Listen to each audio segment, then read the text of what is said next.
Hi everyone, welcome to Low Carb Revelation. I am Paula and I live a keto lifestyle. Today is day 9 of our getting back to the basics of keto and eating cleaner. If you have been doing this since January 1st, it has now been over a week and you should be seeing some results. You may be losing some weight already. If you're not yet, don't sweat it. Just keep going. It will happen. The big thing is you may be noticing some changes in the way that your body feels. I've been reading some posts that you all are sharing, and I literally cannot contain myself from crying when I read some of them. Some of you are not having headaches anymore since you've been doing this. Some of you, your joints are starting to feel better, and that is why I'm doing this. I've been so blessed in my health from eating this way, and I just want to share it with others, and I want others to experience the true feeling of how good you can feel when you are eating this way. And I'm starting to get some comments from some of you that are really starting to feel some changes in your body. And I just want to say, if you haven't experienced any changes yet, still having some issues going on, give it time. I didn't start getting results right away. I started noticing weight loss right away, but I didn't start noticing a difference in the headaches and the joint pain and that until about 4 weeks into this. Everybody's different. Everybody's health issues are different. Everybody's on different levels. So just because you're reading some good results that people are experiencing and nothing has happened to you yet, don't be discouraged. Just keep going. Today, I just finished my coffee. I had black coffee this morning. What are you guys drinking this morning? Share down in the comments what you're drinking, because not everybody is coffee drinkers. Sharing what you start your mornings out with will help others who are not coffee drinkers. So make sure you share down in the comments what you're drinking this morning. I used to drink orange juice in the mornings, and for myself personally, I'm not drinking orange juice anymore because I'm just cutting back on the sugar. I have just tried recently Elements, the electrolyte powder. I have tried their orange salt electrolytes, and I'm not going to tell you it tastes just like orange juice. It does not taste just like orange juice, but it does have a great orange taste to it. And I have been kind of craving that in the mornings after I drink my coffee now, the orange salt. Now, electrolyte powders, at least the Element and the Relight, I use both. They are salty. Try these for the first few times. You're going to be like, wow, that's really salty. It does take a few times drinking it, in my opinion, to get used to the saltiness. But after a while, to me, it doesn't even taste as salty anymore. And my body craves it. I really want to have it in the mornings after I have my coffee. So I will be having that next. And I really, really, really like the orange. So that's where I'm at right now. I have no idea what I'm making for dinner today, so I have to get on that. I have to go look in the freezer and see what I can pull out for dinner and see what I'm going to be making tonight. And I'm going to be back when I eat my first meal. I'll see you then. So it is time for my first meal. It is almost noon, and I am breaking my fast with this first meal. And I'm having some scrambled eggs here. I scrambled up 2 eggs, and in the same skillet while I was scrambling my eggs, I put in 2 of these thin sliced ribeyes that I got from Walmart. Walmart does have some other kinds of steak that they have sliced thin like this, and it works perfect for your breakfast, like if you want to fry them up real quick to have them as your meat. And so I have 2 of those, and then I have a little bit of avocado here, and I made a cup of coffee. This is my second cup of coffee. The first cup was black coffee because I was still fasting. This cup only has 1 tablespoon of butter in it, and I just whipped it up with my little frother, and that's what I'm having for my coffee. And that's my first meal for the day. I decided that we are having pizza tonight for dinner. My oven just preheated. This is called Fathead pizza dough. I did not write this recipe. This recipe is like the chaffle recipe. It is all over the internet, and there are some different variations to it. I do not take the credit for this recipe. I'm just going to show you how I make it. It is very good. It is a nice, sturdy crust. It is not exactly like real traditional pizza crust. A lot of people ask that. It is not, but it is a very good tasting, satisfying pizza crust. So I'm going to go ahead and show you how I make it. It's very easy to make this pizza crust, by the way. So I am taking 6 ounces of cream cheese. Sorry, I'm bumping the camera. 6 ounces of cream cheese. This is an 8-ounce block of cream cheese. So you can save this and use this to have with some celery or something else. 1 1/4 cups of mozzarella cheese, shredded. And I have Italian cheese. It does have mozzarella in it, but it's got some different other Italian cheeses in it.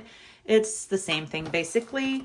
So my oven is preheated now to 400 degrees. We're going to be putting 1 1/4 cups of mozzarella cheese into this cream cheese. So I'm going to put this in the microwave for about 1 minute, and then I'm going to take it out.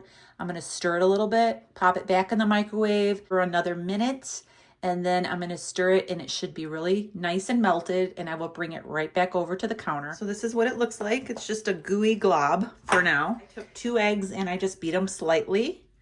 I'm going to put those in there, and I'm going to put in 3/4 cup of almond flour, and I am going to put a little bit of salt in this. I'm using Redmond's real salt, and because we like garlic, I am going to put in a little bit of granulated garlic powder. You don't have to add the salt and the garlic. You can add even more ingredients if you want to get creative with this. I'm just going to mix this until it's all incorporated together. I want to work with it pretty quickly before the cheese starts to stiffen up. So I have a baking sheet here that I've lined with parchment paper. The parchment paper is very important because it's a sticky mess if you don't have the parchment paper.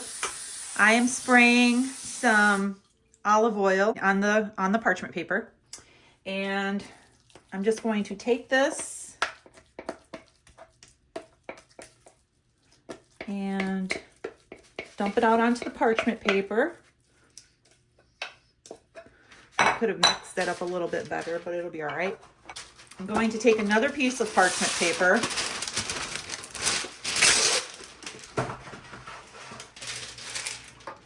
and I'm going to spray this parchment paper, on the side that I'm going to be putting on top of the dough. And I'm going to shape this into whatever shape you want. If you want a round pizza, you can shape it into a round pizza.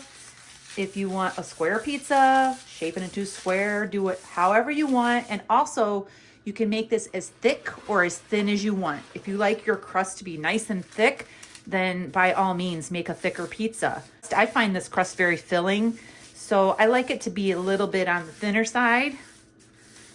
So I just kind of spread it out till it feels nice and flat all the way across and even. I'm going to peel off the top layer of the parchment. This is the really important part about spraying it, because if you do not spray this with cooking spray, you're going to have a sticky mess. So you peel off the parchment paper here. You can see right there, I didn't mix that cream cheese in really well, but that is okay. So I'm going to put this in the oven. It is preheated to 400 degrees. I'm going to bake this for 6 minutes, okay? It will not be cooked completely after 6 minutes. I'm going to take it out of the oven after 6 minutes, and then I'm going to add my toppings to this, my sauce, my cheese, my meats, whatever, and then I'm going to put it back in the oven and let it finish baking. You don't want to completely bake this at first, because then it's going to burn when you bake it the rest of the way. So in the oven for 6 minutes at 400 degrees. My crust, as I said, it's not completely baked yet. I forgot to say that as it is baking, sometimes you will get air bubbles, and you need to peek in the oven, and if you see any air bubbles, then just take a fork and pop those bubbles, and you can see my little fork marks there where I pop the bubbles. You can also see here that the crust is just starting to brown up. So all you need to do to this is add your toppings and then put it back in the oven and continue baking it for another maybe 10-15 minutes, but you're gonna wanna eyeball it. You don't want your cheese to burn.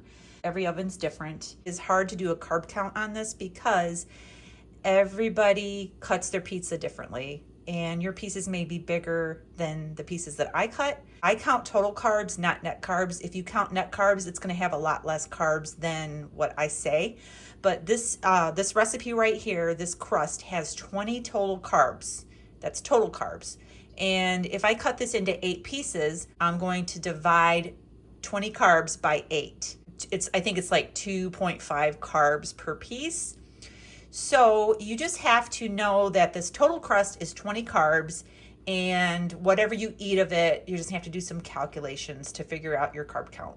So I hope that makes sense. Today I'm going to be using some Rayo's pasta sauce, some mozzarella cheese, some pepperoni. You'll see it at dinner time. I'll show you what it looks like when it's done. So here is my finished pizza. It looks delicious, and I'll show you the crust underneath here. It's nice and golden brown, and I'm gonna let it sit for a couple of minutes to firm up, and I'm gonna eat this thing. Well, my pizza's done, and look at this right here. It looks so good. My husband just came in the door from work, and he has to run out to my mom's. Her tire is low on her car, so he's gonna go air it up for her.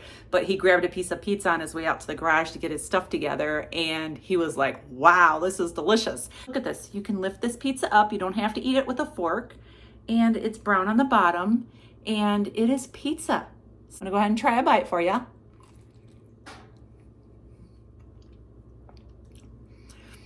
So good. I put cheese, pepperoni, and bacon on this pizza. I have a video where I made a BLT pizza like this, where I used mayonnaise as the base with cheese melted on top, and then I put the lettuce and tomato on it and the bacon. Another great way to have this pizza is like with a sugar-free barbecue sauce as your sauce. Grilled chicken, some onions, some peppers, and some Monterey Jack cheese melted on top. It is delicious. So I'm gonna go ahead and eat my pizza. It is also husband approved. And I'll see you soon. So dinner was delicious. That pizza is really filling. You can eat 2 slices of that, and it is very filling. So my husband right now is making some French press coffee, and we are gonna close the night out with a cup of coffee. I'm gonna be putting some chocolate stevia drops in my coffee. This makes my coffee, to me, taste like a mocha. It's really good. And so that's going to be it for tonight. Subscribe to my channel so you don't miss out on the future videos. Don't quit. You can do this. I'll see you tomorrow. Have a great day, and God bless.